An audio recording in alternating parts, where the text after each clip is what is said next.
नमस्कार, उत्तराखंड 360 न्यूज़ में आपका स्वागत है। मैं हूं मदन मोहन सती। आज हमारे साथ एक यंग प्रोफेसर हैं वीएस नेगी साहब। आप दिल्ली के भगत सिंह कॉलेज में भूगोल के प्रवक्ता हैं, लेकिन आपकी पहचान केवल प्रोफेसर भर के लिए नहीं है, बल्कि आप एक सामाजिक कार्यकर्ता हैं और पहाड़ से जो स्टूडेंट दिल्ली में आते हैं उनके गार्जियन के रूप में जाने जाते हैं। और जो पहाड़ मूल के अलावा भी दिल्ली में जो स्टूडेंट आपके पास जाता है उसकी आप एडमिशन लेने में काउंसलिंग करते हैं, विषयों को चुनने में काउंसलिंग करते हैं। आपका जो कार्यक्षेत्र है वो बड़ा बृहद है, सामाजिक भी है और शैक्षणिक भी है। तो इन्हीं सब मुद्दों पर नेगी साहब से आज हम बात करेंगे। नेगी साहब, आपका स्वागत है। नमस्कार जी। नेगी साहब, आपको स्टूडेंट गार्जियन के रूप में देखते हैं और आप को माना जाता है कि जो स्टूडेंट जिनको एडमिशन लेने में या किसी तरह से जानकारी जुटानी हो तो वह आपके पास आके जानकारी इजीली जुटा लेते हैं, और आप बल्कि अपना जो पढ़ाने के अलावा जो ज़्यादातर समय है वो स्टूडेंट की काउंसलिंग में देते हैं। जी, दिल्ली विश्वविद्यालय में मुझे पढ़ाते हुए 28 वर्ष हो चुके हैं और इस कार्यकाल में हमने पहाड़ से जुड़े हुए जितने अपने उत्तरांचल के विद्यार्थी हों, उत्तरांचल ही नहीं, हिमाचल, लद्दाख और पूरा नॉर्थ ईस्ट, उनके साथ एक विशेष संबंध है। और उनको किसी प्रकार की भाषा समय कोई संबंधी परेशानी होती है, उनके मार्क्स और कट ऑफ को लेके उनको कौन सी स्ट्रीम चुननी है, इससे संबंधी कोई दिक्कत होती है तो वो मेरे को विभिन्न माध्यमों से संपर्क करते हैं और ऐसे में हम उनकी मदद ही करते हैं जी। और अभी तो पहाड़ का समुदाय काफ़ी प्रखर हो चुका है दिल्ली में भी जी। तो दिल्ली में तो हमारी पहाड़ की कई संस्थाएं जो 12वीं का रिज़ल्ट आने के बाद स्टूडेंट के लिए काउंसलिंग का भी सत्र रखती हैं जी। तो वो सत्र कम से कम हफ्ते भर चलते हैं। तो उसमें दिल्ली विश्वविद्यालय मैं ही नहीं, मेरे साथ जुड़े हुए कई साथी शिक्षक जो हैं, प्रोफेसर हैं, वे भी काउंसलिंग करते हैं। तो हम उनको एक तरह से गाइडेंस दे सकते हैं भाई कि उनके लिए किस मार्क्स की उनकी स्थिति है, उस मार्क्स में उसको क्या सब्जेक्ट पढ़ना चाहिए जी। तो वो मार्गदर्शन देते हैं। तो इस कारण थोड़ा विद्यार्थी हमें पहचानने लगे और उनके परिवार वाले भी पहचानने लगे जी जी जी। दिल्ली में आपकी एक बड़ी गार्जियन जैसी भूमिका भी होती है। कई स्टूडेंट जो आप तक नहीं पहुंचते हैं वो आप विभिन्न संस्थाओं के माध्यम से, जहां आप काउंसलिंग के लिए जाते हैं या अपना जो लेक्चर देते हैं उसके ज़रिए भी समझाने की कोशिश करते हैं कि आपके लिए ये विषय फ्यूचर में जाके बेहतर हो सकते हैं। तो आप कन्विंस भी लोगों को करते हैं, बच्चों को भी, पेरेंट्स को भी कन्विंस करते हैं कि आप बेझिझक ये सब्जेक्ट पढ़ाइए।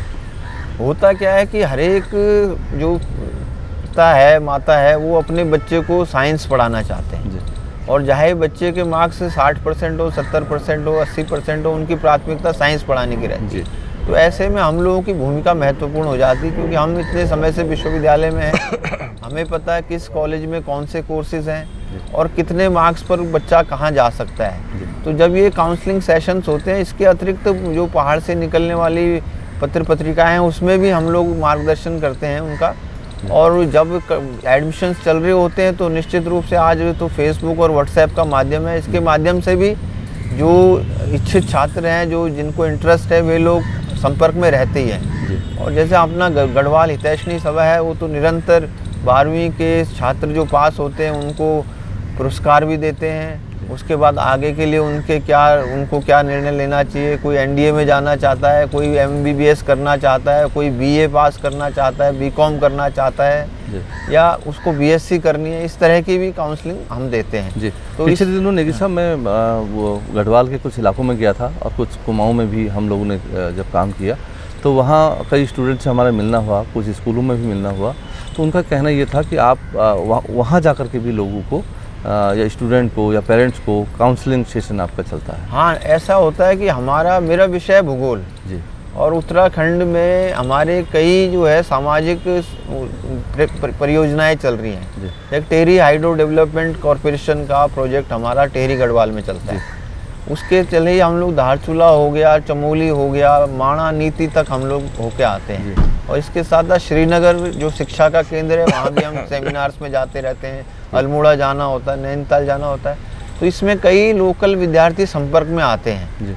तो वो हमको वैसे ही जब भी हमारी विजिट होती है तो एक ना एक सत्र वो लोग अपना मिलके हमारे साथ लगाते हैं। और मैं आपको बताऊं कि कई विद्यार्थी जो है वो आर्मी ज्वाइन करते हैं, तो वो हम लोग उनको बताते हैं कि भाई ये तुम्हारे पास आर्मी में जाने का एक अच्छा ऑप्शन है।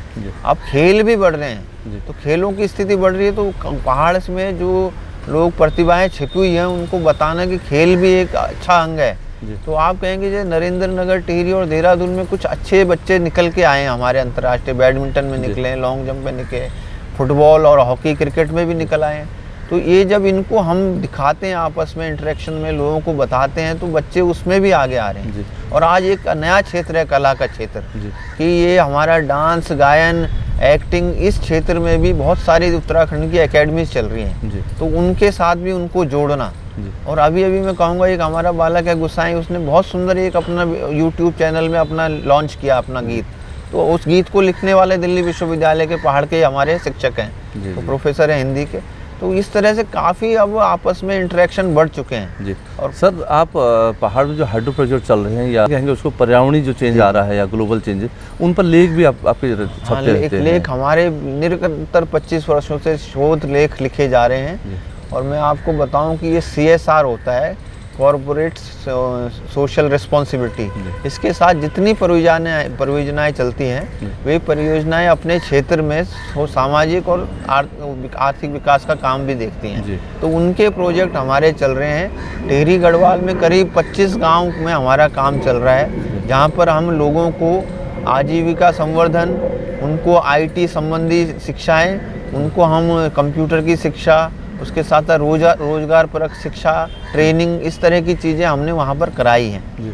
तो हमारा प्रोजेक्ट काफ़ी सफल है और उसके व्यापक प्रसार भी हो रहा है। आप मानिए कि उस प्रोजेक्ट के मार्फत हमारे साथ जुड़े हुए कम से कम 2 दर्जन युवाओं को डायरेक्ट रोजगार है, जिनकी तनख्वाह उनके बैंक अकाउंट में मार्फत जाती है। और उसके साथ साथ इनडायरेक्टली जुड़े हुए बहुत सारे किसान हैं जो अपनी उपज को व्यापारिक तौर पर, हम उनको दिल्ली में कई जो अपने सांस्कृतिक मेले होते हैं वहाँ पर दिखाते हैं। ऋषिकेश में सांस्कृतिक मेला लगता है, नैनीताल में लगता है, वहाँ उनको एवेन्यूज़ देने का काम भी किया है। जी सर, समय तो सबके पास 24 घंटा ही है। लोग कहते हैं कि आप 36 घंटा काम करते हैं। नहीं, ऐसा नहीं है। मतलब ये है कि हमारी थोड़ी सी आदत ऐसी रही है कि खाली जो वीकेंड की छुट्टियां हैं, समर वेकेशंस हैं, त्योहारों की छुट्टियां हैं, तो निश्चित जब भी वो हमारी आने वाली होती हैं, तो हमारी पहली प्राथमिकता पहाड़ है। और पहाड़ पर मैं आपके सामने, मतलब आपके माध्यम से दर्शकों को बताना चाहूँगा कि लद्दाख के आखिरी गांव जो LOC पे हैं और अरुणाचल तक जो आखिरी गांव हमारा चाइना की और बर्मा की सीमा से लगता है, वहाँ तक मैं अपने विद्यार्थियों को ले गया हूँ अलग अलग समय में। तो 25 वर्ष के 28 वर्ष के इस कार्यकाल में कम से कम 70 से 75 मैंने भौगोलिक उनको भ्रमण कराए हैं और उनको वहाँ के जीवन से अवगत कराया है। इसके साथ साथ 2 मैंने मेजर प्रोजेक्ट किए हैं दिल्ली विश्वविद्यालय के अंदर ही, जिसमें मैंने भारत के जो बिल्कुल सीमांत गांव हैं, उन गाँव में अतिशयोक्ति नहीं होगी कहना कि उन गाँव में अभी प्रशासन भी नहीं पहुँचा होगा, उन गाँवों तक विद्यार्थियों को ले जाना, वहाँ उनको कुछ रातों में रुकना, उन लोगों के साथ उनका इंटरेक्शन करना, उनकी समस्याएं समझना, उनकी जीवन शैली समझना, इस चीज़ों से अवगत कराया और बड़ी अच्छी रिपोर्ट्स बच्चों ने आकर दी हैं। तो वो हमारी एक सफलता है। उसमें हमारे दोनों प्रोजेक्ट को दिल्ली विश्वविद्यालय ने सम्मानित भी किया, पुरस्कार भी दिया। तो ये बड़ा काम था। इसके साथ आर्मी के साथ मिलके भी मैंने कश्मीर में प्रोजेक्ट किए हैं। हिमालय के जो जितने भी मुख्य सीमांत तिब्बत के साथ लगने वाले क्षेत्र है, वहाँ तक विद्यार्थियों को ले गया हूँ और उन लोगों के साथ आज के ज़माने में व्हाट्सएप के माध्यम से, फ़ोन के माध्यम से हमारे बच्चे निरंतर जुड़े रहते हैं। तो जैसे मैं आपको बताऊं, वेदर वो लगाते थे हम स्टेशन, वेदर स्टेशन पर डाटा इकट्ठा करने के लिए महीने में कोई जाता था। आज इतनी सुविधा है कि किसी क्षेत्र में कोई लैंडस्लाइड हो गया, कोई प्राकृतिक आपदा हो गई, तो उसका डायरेक्ट हमारे इन संपर्कों के कारण उन सुदूर क्षेत्रों में बसने वाले जो ग्रामीण हैं, वो हमको डायरेक्ट फर्स्ट हैंड तस्वीर देते हैं और सही तस्वीर देते हैं। तो जो एक होता है रिसर्च में गैप होता था सच्चाई का और एक अपने पर्सपेक्टिव का। पर्सपेक्टिव क्या होता है, हम यहाँ से जाते हैं, मान लीजिए हमारा बैकग्राउंड और हमारा ब्रॉटअप जो है पहाड़ का नहीं है, तो मैं दिल्ली या शहर के नज़रिए से उनकी समस्या को देखूंगा जो कि वहाँ पर त्रुटि हो जाती है, फिर उस कारण जो योजना बनती है वो त्रुटिपूर्ण बनती है। लेकिन वहाँ जाके उनके बीच में रहना, उनके साथ उनके जीवन को समझना वहाँ के स्कूलों का संवर्धन करना, स्कूलों में बच्चों के साथ इंटरेक्शन करना। एनएसएस की टीम भी हम लेके गए, केदारनाथ पे भी काम कराया। जो भी समसामयिक समस्या आती है उसको हम जरूर बच्चों से रूबरू कराते हैं, अवगत कराते हैं। सर, आपने अपने लेखों के जरिए भी सरकार की योजनाओं के लिए उनको चेताया है कि भाई अगर आप मानकों पर नहीं कर रहे हैं तो वो बेहद खतरनाक साबित होगा। जी, जैसे अभी आपको बताऊं, तपोवन की त्रासदी हुई थी जी, जैसे अभी केदारनाथ की त्रासदी हुई, श्रीनगर का डैम बना, इन पर हमने, जैसे कोटेश्वर डैम बना, तो इन पर हमने अपने लेख आलोचनात्मक लिखे हैं। क्योंकि जब आपको बताऊं, मेरा बिल्कुल यह मानना है कि जिसका पहाड़ नहीं है वो पहाड़ के साथ वैसी संवेदना नहीं रखता है। आप मानिए, आपको अपने घर में एक कील ठोकनी होगी स्वयं, तो आप बहुत सहजता से देख के ठोकेंगे। और अगर वही कील ठोकने का काम आप किसी को बुलाते हैं बाहर से मजदूर को, तो वो बड़ी बेरहमी से जोर का हथौड़ा चलाता है। यही पहाड़ के साथ हुआ हमारे साथ कि जो योजनाएं पहाड़ में हैं बड़ी बड़ी, जिन्होंने पहाड़ों को तोड़ा है, उसमें काम करने वाले लोग बाहर के थे। उन्होंने पहाड़ की जलवायु को, पहाड़ के पर्यावरण को, उसकी संवेदना को नहीं समझा और बड़े बड़े विकास के बड़े बड़े मॉडल खड़े कर दिए। उन मॉडल्स का क्या है कि आउटकम उतना नहीं है। ये जितनी भी भारी परियोजनाएं चल रही हैं, अभी ये आप जानेंगे, एक जो कुमाऊं की परियोजना है विष्णु प्रयाग, वो भी रोकी गई है इसी कारण से, क्योंकि उसका जो जितना हम उसका लक्ष्य रखते हैं उसका 20 से 25% ही उत्पादन होता है इन परियोजनाओं में। तो जितना हम इनपुट दे रहे हैं उतना आ नहीं रहा है। और पहाड़ से बहुत बड़े बड़े पर्यावरणविद निकले हैं। सुंदरलाल बहुगुणा जी हो गए हमारे, नई उसमें जगत सिंह चौधरी जंगली जी हो गए, सच्चिदानंद भारती जी हो गए, अनिल जोशी जी हो गए। इन लोगों ने पहाड़ की आवाज़ को उभारा है। आज उत्तराखंड अग्रणी है पर्यावरण संवेदना के क्षेत्र में। तो वो इसलिए है कि वहाँ के लोगों ने पर्यावरण को विशेष दर्जा दिया है और उस पर काम करके दिखाया है। और हिमालय ही पर्याय दे रहा है। विश्व में जितनी पर्यावरण संबंधी परिघटनाएं होती हैं, दुर्घटनाएं होती हैं, तो उसका कोई सॉल्यूशन जो है लैब्स में नहीं है, बुक किताबों में नहीं है। वो हमारी प्राकृतिक प्रयोगशाला है भूगोल की, वो है हिमालय। हिमालय में जाओगे तो आपको समस्या भी मिलेगी, उसका समाधान भी वहीं मिलेगा, लेकिन उसको पढ़ने के लिए धैर्य चाहिए। वो धैर्य और वो समय लोगों को निकालना पड़ेगा। इसलिए हमारा क्या है कि जब मौका मिलता है हम पहाड़ की ओर अग्रसर रहते हैं काम अपनी टीम के साथ। जी। सर, आप दिल्ली विश्वविद्यालय के सर्वोच्च परिषद के सदस्य भी हैं। जी, दिल्ली विश्वविद्यालय में ऐसा है, यहाँ पर शिक्षकों का संगठन है। शिक्षक अपने अधिकारों के लिए एक्टिविज्म करते हैं, एक अपना कार्य क्षेत्र रहता है और इसमें थोड़ी राजनीतिक, सबकी अपनी अपनी सहभागिता होती है। जो राजनीतिक झुकाव की तरह से यहाँ वामपंथ के भी है, कांग्रेस के भी शिक्षक हैं, उसी तरह भाजपा का भी शिक्षक संगठन है, उसको NDTF कहा जाता है, नेशनल डेमोक्रेटिक टीचर्स फ्रंट। मैं इसका राष्ट्रीय महासचिव हूँ और मैं पिछले सबसे लंबे समय से हूँ, 2016 से मैं इस पद पर हूँ। तो उसके साथ साथ दिल्ली विश्वविद्यालय शिक्षकों की एक और संस्था है, ट्रेड यूनियन, वो है डूटा, दिल्ली विश्वविद्यालय शिक्षक संघ। तो मैं उसके भी सर्वोच्च पद के लिए 2015 और 17 में डूटा के अध्यक्ष का चुनाव लड़ा और 19 और 21 में मैंने एग्जीक्यूटिव काउंसिल, जो सबसे बड़ी वैधानिक संस्था है दिल्ली विश्वविद्यालय की, उसका मैं निर्वाचित सदस्य हूँ। यह सबसे बड़ा पद है निर्वाचित रूप में दिल्ली विश्वविद्यालय में। तो पहाड़ को यहाँ तक लाते हैं तो पहाड़ के लोग भी उत्साहित होते हैं और ये राजनीति सकारात्मक है।